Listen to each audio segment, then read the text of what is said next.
Bienvenue à tout le monde à ce culte. Je vous souhaiter la bienvenue. Je vous invite à vous lever. On va prier pour remettre ce culte entre les mains du Seigneur. Seigneur, en tant qu'Église, nous voulons nous présenter devant toi et nous nous sommes rendus en ces lieux parce que tu es notre Dieu, parce que nous souhaitons te rendre un culte, nous souhaitons te rencontrer, te louer et t'adorer, Seigneur. Seigneur, c'est toi qui nous as créés, c'est toi qui nous as sauvés, c'est toi qui nous accompagnes au jour le jour. Et Seigneur, à toi soit toute la gloire ce matin. Et viens parmi nous, Seigneur. Rencontre-nous, corrige-nous, encourage-nous, Seigneur, ce matin. Dans le nom de Jésus. Amen. Alors j'aimerais vous inviter à lire ce matin dans le livre du Deutéronome au chapitre 6, et puis je lirai l'entier du chapitre. Deutéronome 6, les versets 1 à 25. Voici le commandement, les prescriptions et les ordonnances que l'Éternel votre Dieu a commandé de vous enseigner afin que vous les mettiez en pratique dans le pays dans lequel vous allez passer pour en prendre possession, afin que tu craignes l'Éternel ton Dieu en observant tous les jours de ta vie, toi, ton fils, le fils de ton fils, toutes ces prescriptions et tous ces commandements que je te donne, afin que tes jours soient prolongés.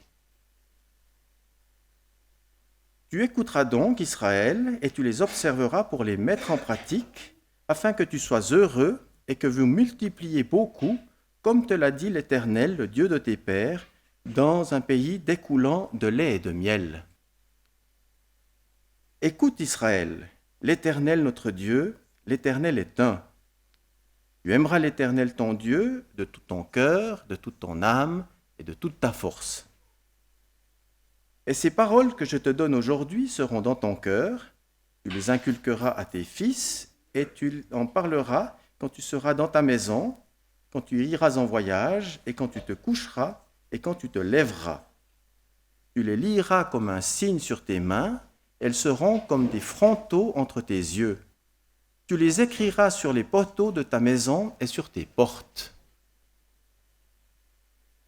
Quand l'Éternel ton Dieu te fera entrer dans le pays qu'il a juré à tes pères, Abraham, Isaac et Jacob, de te donner, avec de grandes et de bonnes villes que tu n'as pas bâties, des maisons pleines de toutes sortes de biens que tu n'as pas remplies, des citernes creusées que tu n'as pas creusées, des vignes et des oliviers que tu n'as pas plantés, et lorsque tu mangeras et te rassasieras, garde-toi d'oublier l'Éternel qui t'a fait sortir du pays d'Égypte, de la maison de servitude. Tu craindras l'Éternel ton Dieu, et c'est à lui que tu rendras un culte et tu jureras par son nom. Vous ne vous rallierez pas à d'autres dieux d'entre les dieux des peuples qui sont autour de vous, car l'Éternel ton Dieu est un Dieu jaloux au milieu de toi. La colère de l'Éternel ton Dieu s'enflammerait contre toi, et il t'exterminerait de la surface du sol. Vous ne tenterez pas l'Éternel votre Dieu comme vous l'avez tenté à Massa, mais vous observerez bien ses commandements, les commandements de l'Éternel votre Dieu, les déclarations et les prescriptions qu'il vous a commandées. Tu feras ce qui est droit, ce qui est bien aux yeux de l'Éternel, afin que tu sois heureux et que tu entres en possession du bon pays que l'Éternel a juré à tes pères de te donner, en repoussant tous tes ennemis devant toi, comme l'Éternel l'a dit. Lorsque demain ton fils te demandera « Que signifient ces déclarations, ces prescriptions et ces ordonnances que l'Éternel notre Dieu vous a commandées ?» Tu diras à ton fils « Nous étions esclaves du Pharaon en Égypte, et l'Éternel nous a fait sortir de l'Égypte à main forte. L'Éternel a opéré sous nos yeux des signes et des prodiges, grands et désastreux, contre l'Égypte, contre le Pharaon et contre toute sa maison, et il nous a fait sortir de là pour nous amener dans le pays qu'il a juré à nos pères de nous donner. L'Éternel nous a commandé de mettre en pratique toutes ces prescriptions et de craindre l'Éternel notre Dieu, afin que nous soyons toujours heureux et qu'il nous conserve la vie comme il le fait aujourd'hui.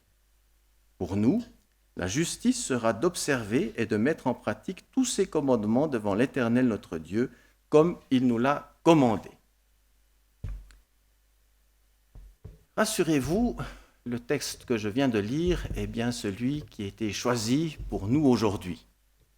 Je dis cela parce que peut-être vous vous souvenez qu'il y a 2 semaines en arrière, nous en avions déjà lu une partie. Nous avions lu depuis le verset 1er jusqu'au verset 9. Et alors, on s'était arrêté principalement sur le verset 5 qui nous dit « Tu aimeras le Seigneur ton Dieu de tout ton cœur, de toute ton âme et de toute ta force ». Et ce message était le second d'une série intitulée « Entrer dans le pays promis ». Alors pourquoi entrer dans le pays promis ? Eh bien parce que l'année passée, on a fêté nos 40 ans d'existence en tant qu'Église de réveil de Fribourg. Et vous vous souvenez que c'est après avoir passé 40 années dans le désert que les Israélites sont entrés dans le pays promis. Alors, toute proportion gardée, on a tiré un parallèle entre ce qu'avaient vécu les Israélites et ce que nous vivons, nous, aujourd'hui. On fait d'ailleurs souvent cela avec la Bible, on se reconnaît dans l'histoire de l'un ou de l'autre. C'est une des raisons pour laquelle, d'ailleurs, la parole de Dieu, la Bible, nous parle encore aujourd'hui. Mais pour ce qui nous concerne, on s'est dit qu'il était temps d'entrer plus abondamment dans les promesses de Dieu. Mais quand on regarde les choses d'un peu plus près, on s'aperçoit que les Israélites ne devaient pas uniquement entrer dans le pays promis, mais ils devaient, une fois qu'ils y étaient entrés, et même déjà avant, vivre en conformité avec les révélations qui leur avaient été transmises. Ils avaient été libérés de l'esclavage de l'Égypte, puis avaient passé 40 années dans le désert. Et avant d'entrer dans le pays, Moïse avait pris soin de rappeler aux Israélites quelles étaient les lois, les ordonnances, les prescriptions qu'ils devaient observer une fois dans le pays. C'est d'ailleurs cette répétition de la loi qui a donné naissance au livre du Deutéronome. Le Deutéronome veut dire tout simplement de deuxième loi. Et pour ce qui nous concerne en tant que croyants, alors certes, nous n'avons pas été délivrés physiquement de l'Égypte comme l'avaient été les Israélites, mais l'apôtre Pierre nous dit que nous avons été appelés des ténèbres à son admirable lumière. Et une fois qu'on est dans cette admirable lumière, alors il nous est demandé de marcher et de vivre comme des enfants de lumière. Et vivre comme des enfants de lumière implique de vivre selon ce que Dieu demande de nous. Et le texte d'aujourd'hui nous invite non seulement à aimer le Seigneur de tout notre cœur, de toute notre âme et de toute notre force, ce sur quoi nous nous sommes arrêtés il y a 2 semaines, mais il nous invite également à craindre son nom. Et le thème dans lequel j'aimerais vous emmener aujourd'hui, c'est précisément celui-ci, la crainte de l'Éternel. En voyant tout d'abord ce que cela signifie de craindre le Seigneur.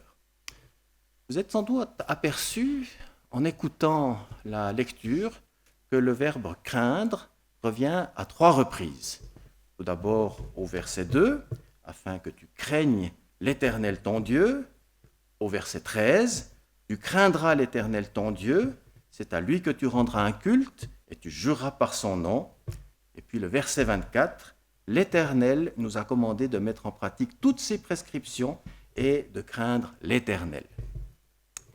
Et en général, on définit cette crainte du Seigneur, cette crainte de l'Éternel, comme un saint respect de sa personne. Craindre Dieu, c'est le révérer, c'est lui rendre le respect et l'honneur qui lui sont dus, peut-on lire dans les commentaires. Et certains traducteurs, suivant dans quelle traduction vous lisez, vous aurez peut-être à la place du verbe craindre, le verbe révérer. Et ce verbe révérer, qui veut dire respecter, honorer, a l'avantage d'éviter une confusion et de confondre ce qu'on appelle la crainte de l'Éternel avec une peur qui serait une peur malsaine de Dieu. Mais le verbe révérer a le désavantage de ne pas rendre peut-être totalement justice à la notion de crainte de l'Éternel. Car certes, Dieu ne veut pas qu'on ait peur de lui, ça c'est absolument certain.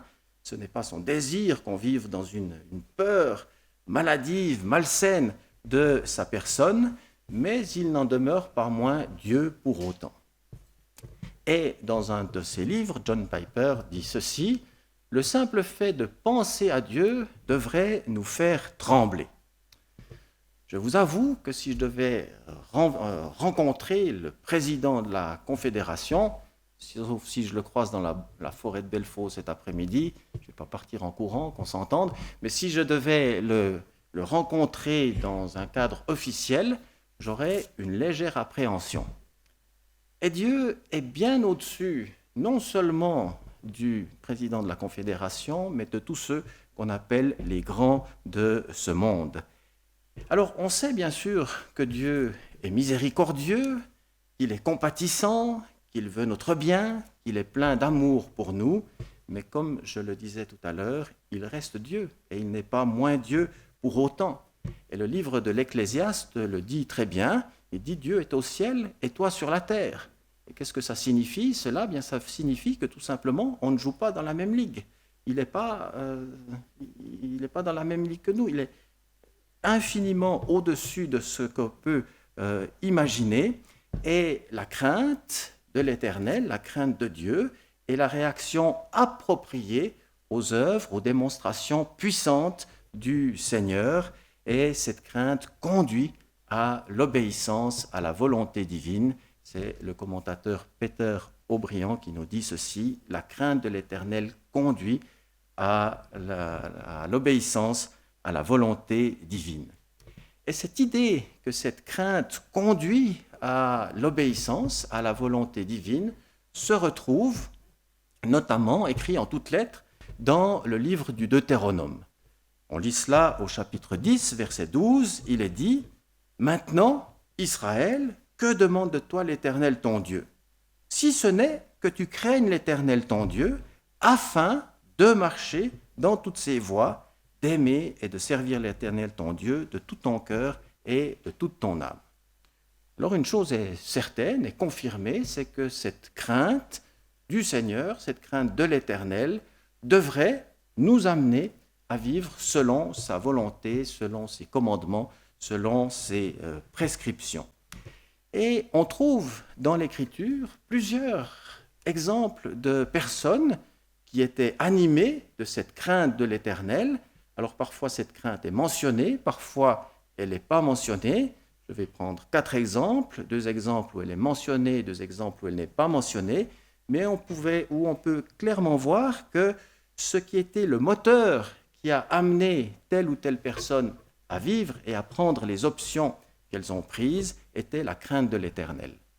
Et l'histoire sans doute la plus connue à ce sujet, c'est celle qui nous rapporte ce qu'avaient vécu les femmes hébreux lorsque le peuple d'Israël était en esclavage en Égypte. Et ces sages-femmes avaient reçu l'ordre de mettre à mort tous les garçons qui naîtraient parmi le peuple d'Israël. Pharaon s'était inquiété parce que le peuple d'Israël augmentait et il considérait cela comme une menace. Et pour faire face à cette menace, il avait décidé et donné l'ordre que tous les enfants, garçons qui naîtraient, devaient être mis à mort. Et le texte nous dit que ces femmes ont refusé de suivre l'ordre de Pharaon et qu'elles ont laissé vivre les enfants.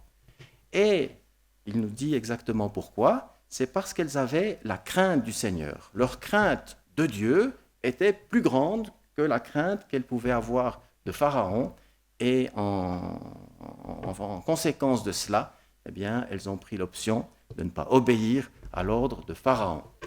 Et Dieu a fait prospérer ces femmes, nous dit le texte, il leur a bâti des maisons, il les a fait prospérer, et puis elles avaient vraiment cette crainte du Seigneur.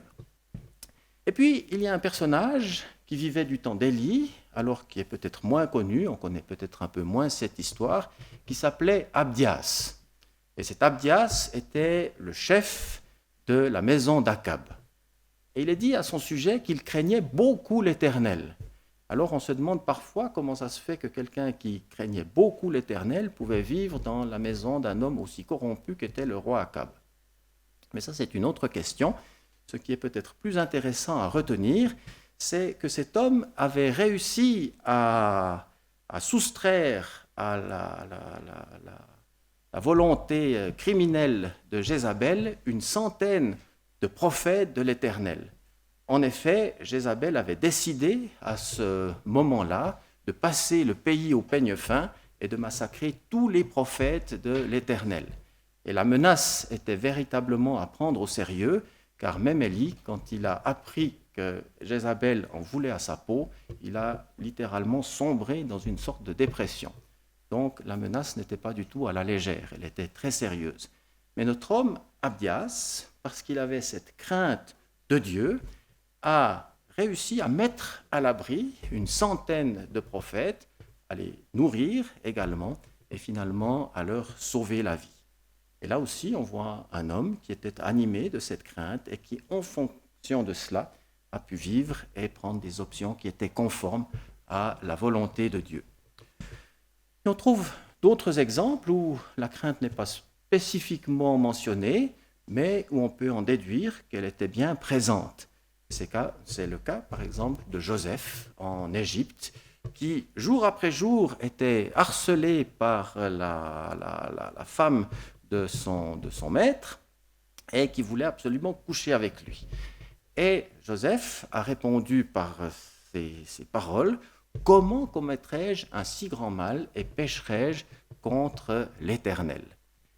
Et si on tient compte que la crainte de l'Éternel, comme le dit le livre des Proverbes, c'est la haine du mal, eh bien on voit que chez Joseph, il y avait réellement cette haine du mal, et que cette haine du mal était en fait le résultat de sa crainte du Seigneur.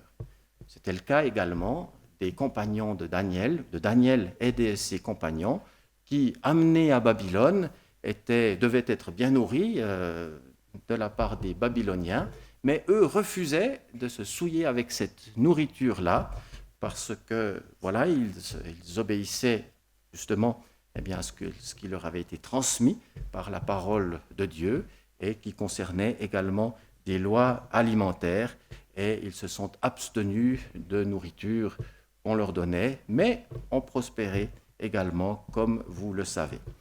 Conclusion de notre réflexion de maintenant: la crainte de l'Éternel conduit réellement à vivre selon la volonté divine, à vivre selon les standards, selon ce que Dieu attend de nous.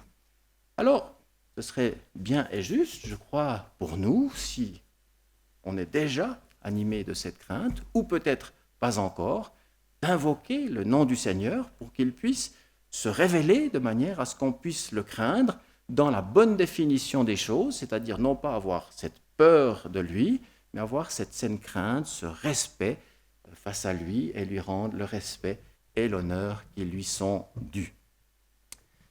Maintenant, si vous avez bien écouté la lecture de ce matin, vous êtes sans doute aperçu que par rapport à ce que je viens de dire, à savoir la crainte de l'Éternel conduit à l'obéissance, vous êtes aperçu que les choses sont dites un peu dans l'autre sens.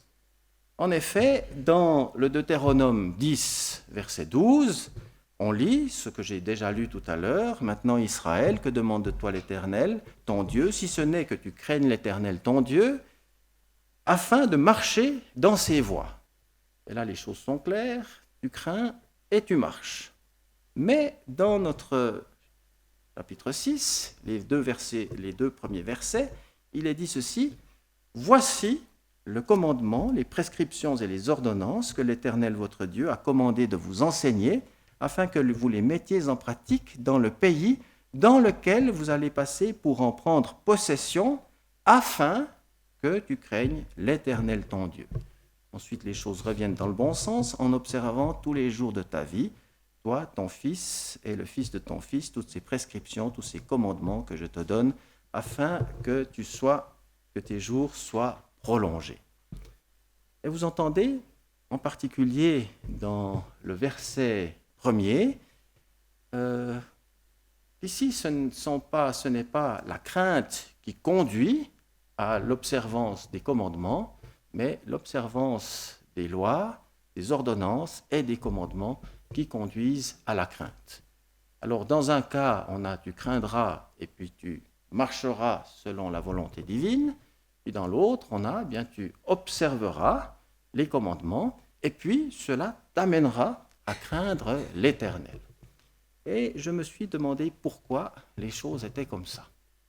Alors, je ne prétends pas avoir trouvé la réponse définitive, il y aurait sans doute beaucoup de choses à dire et à creuser sur ce sujet, mais voilà ce que j'aimerais qu'on puisse retenir pour nous aujourd'hui. C'est qu'en fait, ces lois, ces prescriptions, ces ordonnances qui étaient données à Israël n'étaient pas là uniquement pour donner aux Israélites un cadre de vie, comme le fait une loi, peu importe dans le pays dans lequel elle s'applique. Certes, la loi de l'Éternel avait cette fonction-là. Le peuple d'Israël était un peuple, ils habitaient un pays, et pour que le pays puisse vivre et prospérer, il fallait une loi. Il se trouve que cette loi leur était donnée par l'Éternel. Mais si le but de cette loi avait été uniquement légal et donner le cadre nécessaire au peuple d'Israël, eh bien, elle n'aurait pas grand-chose de plus que notre Code civil. J'ai dans mon bureau le Code civil. Si vous voulez savoir un peu comment vivre en Suisse, si vous ne voulez pas avoir trop d'ennuis, vous achetez le Code civil, puis de temps en temps, vous lisez un article ou deux, puis vous saurez comment vous comporter dans telle ou telle situation. Mais le but du Code civil, ça s'arrête là. On sait quelles sont les lois, comment il faut les appliquer, les respecter dans notre pays. Mais il n'y a pas d'autre ambition que de donner le cadre légal à la population. Alors que ces prescriptions qui nous sont données dans la loi de l'Éternel, qui étaient données à Moïse, n'étaient pas là uniquement pour donner un cadre de vie, mais aussi pour qu'au travers de ces lois, le peuple d'Israël puisse connaître le Seigneur, puisse connaître sa volonté, puisse connaître son caractère, et qu'au travers de cela, il soit amené à le craindre et à lui rendre un culte, comme on a pu le lire dans notre texte de ce matin. Donc cette loi n'avait pas simplement fonction de réglementer les choses, mais elle avait pour fonction de faire connaître, et de faire connaître l'auteur de la loi, de faire connaître l'Éternel, le Dieu d'Israël. Et que cela amène les Israélites à craindre l'Éternel. Et la question que j'aimerais qu'on puisse se poser, nous, ce matin, qui je crois est une question importante, c'est est-ce que notre connaissance à nous de Dieu, puisqu'on a le privilège de connaître Dieu par Jésus-Christ, il est dit que personne n'a jamais vu Dieu, mais Jésus est venu pour nous le faire connaître. Par conséquent, quand on connaît le Christ, on connaît Dieu. Mais est-ce que notre connaissance de Dieu nous amène à le craindre, à le respecter, à lui rendre le respect et l'honneur qui lui sont dus, à lui rendre un culte? Ou est-ce que cela nous amène à un peu trop de familiarité avec Dieu? Il y a une certaine époque où on mettait énormément l'accent sur la sévérité de Dieu. Moi, j'ai grandi encore avec l'idée, si tu ne te tiens pas tranquille, le bon Dieu va te punir. Puis ça, c'est une phrase qui tourne comme ça. Le bon Dieu va te punir. Puis tout à coup, on a passé dans l'extrême totalement opposé. Et j'aimerais dire ce matin qu'on soit dans une extrême ou dans l'autre, on n'a pas la bonne version, qu'on soit dans l'un ou dans l'autre. Mais la bonne version, on peut l'obtenir justement en cherchant à connaître et à découvrir véritablement qui est Dieu. Et quand on découvre véritablement qui est Dieu, on s'aperçoit que certes, il est Dieu. Comme je le disais tout à l'heure, il ne joue pas tout à fait dans la même ligue que nous. Il est toujours au ciel et nous sommes toujours sur la terre. Nous avons toujours, dans ce sens, à le craindre. Mais il nous est dit aussi que nous n'avons pas reçu un esprit de servitude pour être encore dans la crainte, mais un esprit d'adoption par lequel nous crions « Abba Père ». Alors, ce matin, que cet esprit d'adoption puisse nous amener à connaître toujours mieux le Seigneur, et nous avons tout à gagner en connaissant et en reconnaissant que Dieu est Dieu, qu'il est le Dieu unique, majestueux, glorieux, tout-puissant, infiniment grand, et qu'il règne au siècle des siècles. Amen. vous présenter les annonces et les activités que l'Église a la semaine prochaine. Alors, j'attends juste que la projection aussi arrive. Pour certains d'entre vous, vous rentrez peut-être de vacances, surtout ceux qui ont des enfants, donc reprennent aussi les activités normales. En tout cas, c'était mon cas pour moi. Nous avons donc une semaine avec plein d'activités. Ce soir, il y a une prière pour Israël à 18h dans ces locaux ici, normalement. Le mardi à 9h, il y a un groupe de femmes qui font une promenade dans la forêt, qui récitent un psaume. Je ne sais pas quel psaume ils sont, mais 116, je crois, ou quelque chose comme ça. Donc bientôt, il y aura une très longue marche, puisque ça aura le 119. Non, je ne sais pas comment ils vont faire. Il y a aussi une réunion de prière à 20h ici. Ensuite, jeudi, une réunion de prière à 14h. Et une réunion d'intercession à 20h le vendredi. Et dimanche prochain, nous avons les deux cultes comme d'habitude à 9h et à 10h30. J'espère que je n'ai rien oublié en tant qu'annonce. Je regarde dans l'assemblée si quelqu'un avait encore quelque chose.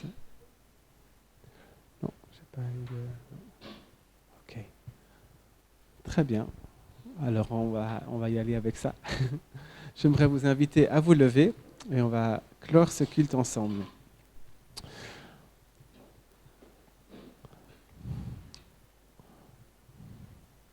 Seigneur, merci pour ce moment qu'on a pu partager et qu'on a pu vivre avec toi.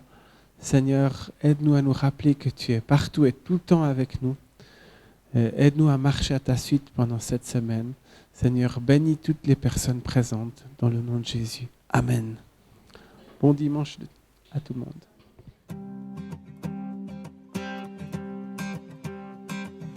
Quittant la gloire de ton ciel, tu es venu sur terre. Fils aimé du Dieu éternel, tes bras tu as ouverts. Ta grâce a bouleversé le cours de notre humanité. Nous crions ensemble victoire. Christ est la lumière du monde. Que sa gloire couvre la terre. Puissance infinie qui libère. Son nom est saint. Il est saint. Il est saint. Nous les fils et les filles du roi entonnons chaque jour un hymne de gloire et de joie, célébrant son amour. Les nations de la terre s'inclineront devant le Père, chanteront ensemble victoire. Christ est la lumière du monde, que sa gloire